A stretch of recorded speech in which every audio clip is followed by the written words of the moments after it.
Hello, everyone, and welcome to the second episode of Don't Forget the Popcorn.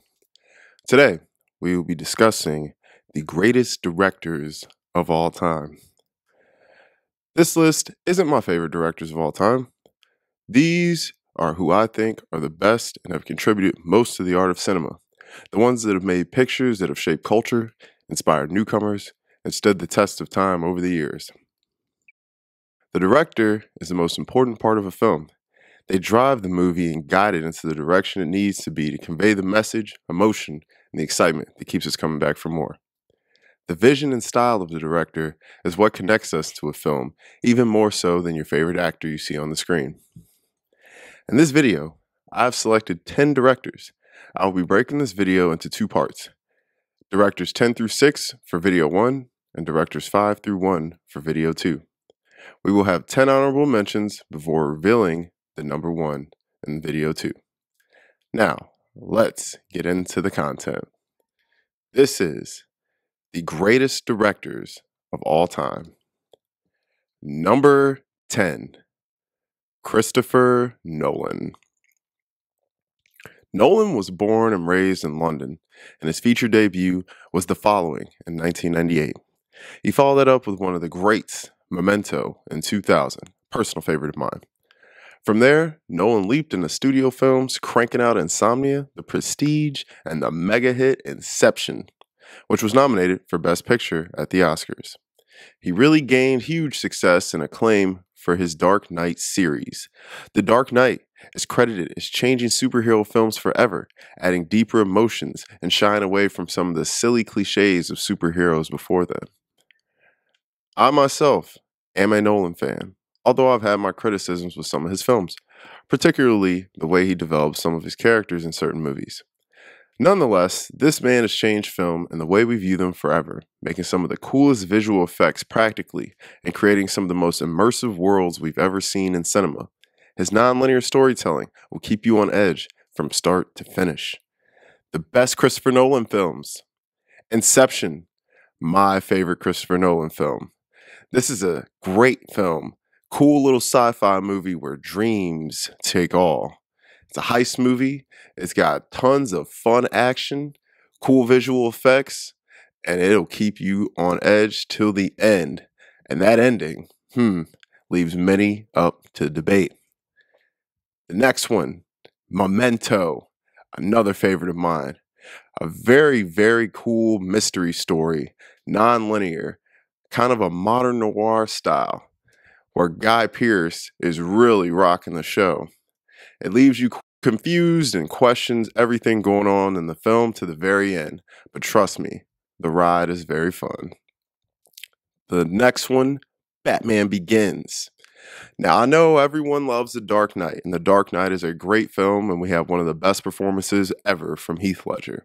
But Batman Begins, the origin story, really shows you the man who became Batman. Bruce Wayne, going from being troubled and sick into becoming a hero, becoming a man who wants to make a difference. This film really changed superhero films forever, adding deep depth and emotion to the characters, upping the stakes, and getting rid of all the silly, goofy stuff we've seen in Batman movies before. This will go down as one of the best hero films of all time.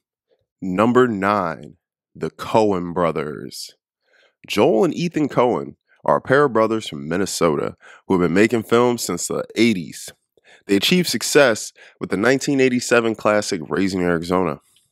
They went on a nice roll, and it hasn't really stopped, putting out Miller's Crossing in 1990, Barton Fink in 1991, Fargo in 96, The Big Lebowski in 1998, Oh Brother, Where Art Thou in 2000, No Country for Old Men in 2007, True Grit in 2010, and Cy Llewyn Davis in 2013, and The Ballad of Buster Scruggs in 2018. The Coens write, produce, and direct all of their films together. They make films over a wide range of genres and have won many accolades for their work.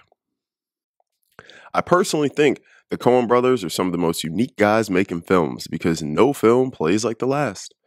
They aren't particularly super stylistic, but these guys just know how to make a good picture. Many of their films are often cited as being the best films of all time. There is never a dull moment, and a Coen Bros film. The best Coen Brothers movies. Fargo, my personal favorite of theirs. Frances McDormand gives one of the best performances ever. And guys, when you watch this movie, you will never look at wood chippers the same. Next, No Country for Old Men. Now, I know a lot of people argue that this is their best film, and it is a lot of people's favorite film of all time. It is one of the coolest modern westerns you will ever see, one of the most clever and slick cat and mouse stories adapted from the book of the same name.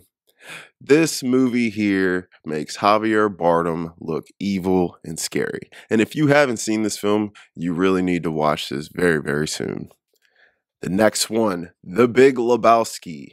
Just like I said before, no Coen brother film plays like the next, and The Big Lebowski is definitely one of their most unique. It's a funny, silly stoner comedy where really nothing matters. Nothing in the movie matters. Everything that's going on, it does not matter. The fun part about the movie is watching the dude go through these daily antics, just being the dude. And John Goodman and Steve Buscemi are great supporters on the ride. Check that out if you haven't seen it. Number 8, Quentin Tarantino. I'm sure you all know who this guy is. Tarantino is a director oozing with style. With only a handful of credits to his directing resume, he's really made an impact on cinema. Pumping out Reservoir Dogs in '92 and the super duper hit Pulp Fiction in 1994. We all knew we had a different kind of talent on our hands.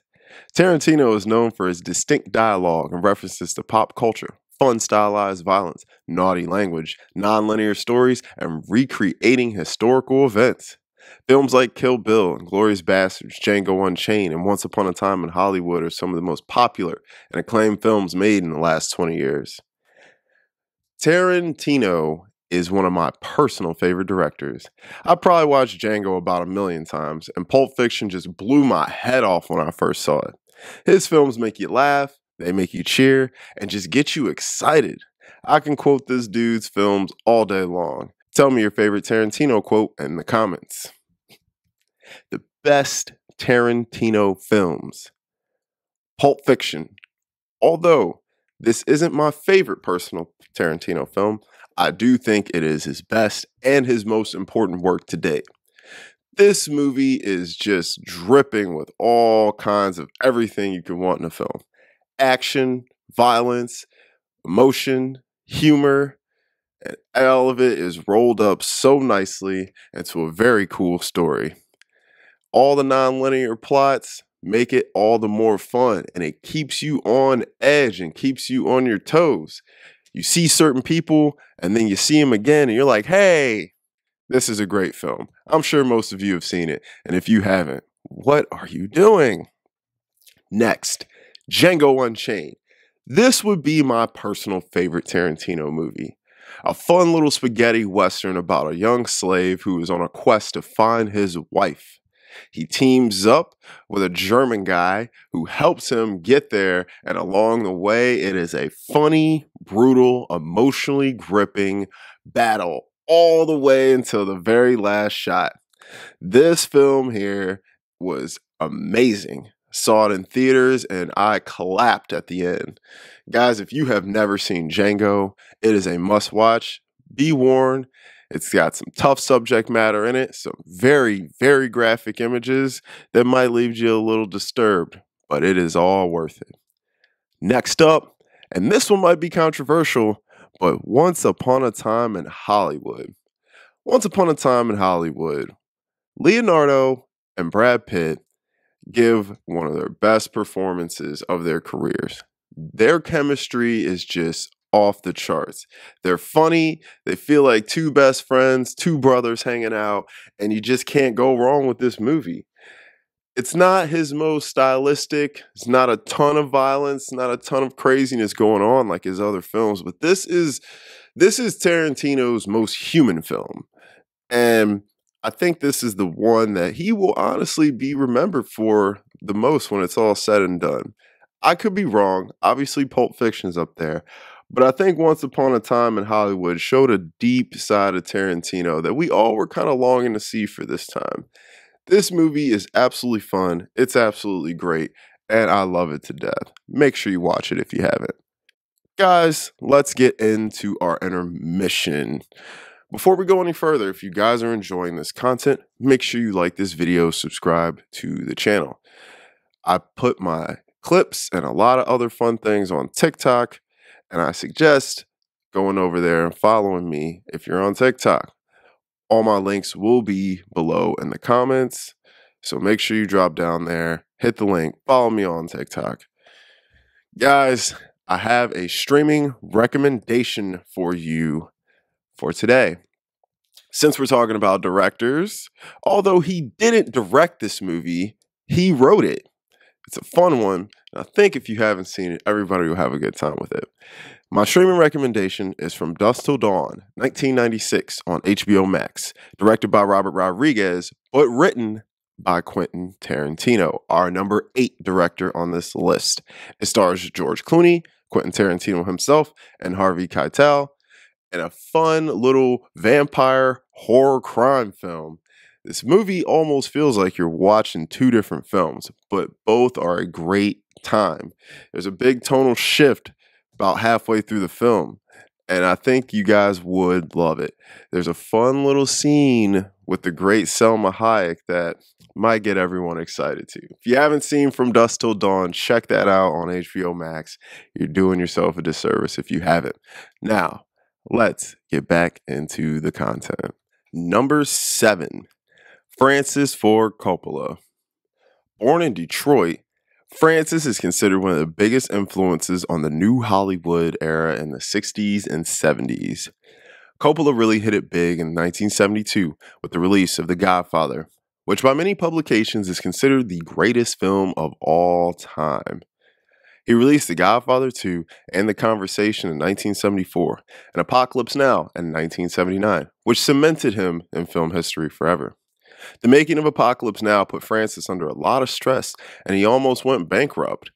Some of the other greats are The Outsiders, 1983, Bram Stoker's Dracula, 1992, and The Rainmaker in 1997.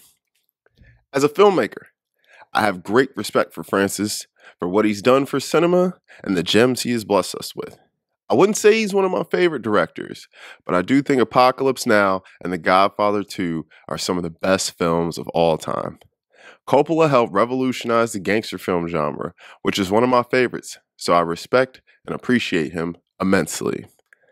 Best Francis Ford Coppola films? The Godfather 2. My personal favorite Francis film. It's a sequel and a prequel all in one. You can't go wrong with this 3.5-hour epic that keeps you on edge from start to finish. You are so excited to see what's going on with Michael, to see how young Vito came to rise, to see everything going on, and the dramatic conclusion with the brother, Fredo. A lot of people will argue that The Godfather 1 is better, but I personally enjoy 2 a little bit more. I do think The Godfather is a great, incredible film, but The Godfather 2 just has everything that we were missing from the first one. Number 2, Apocalypse Now, the movie that almost killed him. Francis went through hell to get this movie made, putting up his own money. Spent 2 years in the jungle, had issues with actors, injuries. Marlon Brando was a huge pain, came up to the set 80 pounds overweight, drunk, didn't read the book or the script, and had no idea what was going on. And he was also beefing with Dennis Hopper the whole time. Guys, this movie probably had no business being made, but it ended up being one of the best war films we've ever seen. This movie here takes you on a ride through the jungle and makes you feel like you're right there in Vietnam with these guys. The movie is so well shot. You feel like you're sitting there sweating with these guys when you see them. You feel like you're about to get your head blown off. As you watch it, your heart pumps intensely, just worrying about what's going to happen next. If you haven't seen this movie, it is now time to. The next one for Francis, and this one is a weird one, but I'm going to have to go with Bram Stoker's Dracula. Now, I know a lot of people are going to wonder, there's no conversation, no Godfather. Guys, Bram Stoker's Dracula is one of the most fun, interesting love stories you will ever see. He took a subject matter from a very popular character and he really, really humanized him. And he made us feel for Dracula, made us feel like Dracula was our friend, someone we rooted for. He made Dracula feel like he wasn't the monster that he's portrayed to be. Dracula felt so real and human in this film. And the performance by Gary Oldman is just amazing. This is one of those films that when you watch it for the first time, your face is going to be making a bunch of weird movements. But by the end, you're going to feel heartwarmed and you're going to be very, very happy that you sat through the film. If you haven't seen Bram Stoker's Dracula, make sure you check that out. Number 6, David Lean. Born in England, David Lean is considered one of the most influential filmmakers of all time. He directed his first film in 1942, In Which We Serve. In 1945, he directed the romantic classic A Brief Encounter, and followed that up with the Charles Dickens's adaptations, Great Expectations in 1946, and Oliver Twist in 1948. David Lean is known for his large-scale epics, releasing 3 of them, and they are some of the greatest ever made, with A Bridge on a River Kwai in 1957, Lawrence of Arabia, 1962, and Dr. Zhivago, 1965. David Lean won Best Director twice and has influenced Steven Spielberg, Martin Scorsese, George Lucas, Stanley Kubrick, and Ridley Scott. David Lean is one of my personal favorite directors. Everything in a Lean movie just clicks. The score, cinematography, editing, acting, the writing. Lawrence of Arabia is one of my favorite films of all time. What he was able to achieve on screen in 1962 with the tricks he pulled is mind-blowing. Not to mention pulling out one of the greatest performances we've ever seen from Peter O'Toole. Whether you agree with this or not, Lean has likely influenced your favorite director. David Lean films, the best ones. My personal favorite, Lawrence of Arabia. Lawrence of Arabia, when I first saw it, I was just mind blown. So many great scenes. When he lights the match and he blows it out and it turns to the sunset, oh, when I first saw that, I was just blown away. The shot, he filmed a mirage, guys. He filmed a mirage. This guy was so meticulous. They stayed up late, woke up early. They did everything to get these incredible shots that you see. We get some of the most beautiful cinematography. The shots of the dunes, the shots of the sunrises rising over these dune mountains is just amazing. You get some amazing performances, some heartfelt performances that lock you into this story. And you are on this journey with Lawrence and Sheriff Ali, and you never want it to end. In a 3.5-hour movie, it honestly feels too short. This movie is epic, it's large, it's gorgeous, it's emotional, and it is amazing. Make sure you check out Lawrence of Arabia if you have not. Next one, Dr. Zhivago. A great love story about a doctor in the war who ends up in some real mess. Guys, this movie here, if for any reason should be watched, is because you gotta decide whose side you are on when it comes to Dr. Yuri. Do you want him to go this direction or that direction? I'm not gonna spoil it for people who haven't seen it, but I was very upset with certain things that were happening in the movie. Certain things I maybe have wanted to happen, didn't, but I know others who were so happy that the things that happened did. This is a great movie to debate with your friends. This film is epic, large scale. You get a great performance from Yuri. You get a great film from Lean. This movie is very fun. It's very emotional, and it drains you by the end, but it's a great ride and a great time. Next film, A Brief Encounter. Another romance film by David Lean. This one is strictly more of a romance film, where Dr. Zhivago is technically a war film. A Brief Encounter is one of those movies when you watch it, you really want something that you shouldn't want to happen to happen.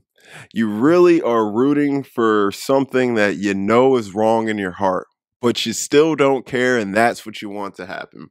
That's the beauty about A Brief Encounter. You get some great performances, and this short, little black and white film that feels like nothing grips your heart by the end. Not a lot goes on in this movie. It's not very large scale, and it's extremely different from his newer films that are these big grand spectacles. Brief Encounter is a very intimate, emotional film. Sit back, watch it with your girl, with your guy, and just have a good time with it, all right? Guys, we will be back in episode 3 with the part 2 of the greatest directors of all time. We will be revealing 5 through 1 in those videos. Guys, if you liked what you saw, make sure you like the video, drop a comment, and I appreciate you guys all for watching. And remember, don't forget the popcorn.